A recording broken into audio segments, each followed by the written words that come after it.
Hi, this is AJ.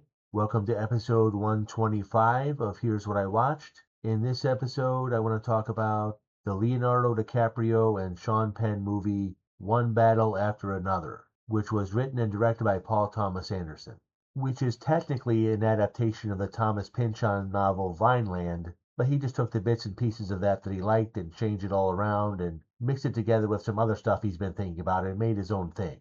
I did like the movie. I do recommend it. It's not perfect, and it's far from Paul Thomas Anderson's best film, but once I got past the first 20 minutes or so, the rest of it held my interest enough, and I enjoyed it enough that I would recommend it. And what the movie's about? Well, after what seemed like a deliberately off-putting opening stretch that's filled with some very unlikable characters, what the movie's really about is about a very paranoid, perpetually stoned former revolutionary who's trying to raise a daughter on his own.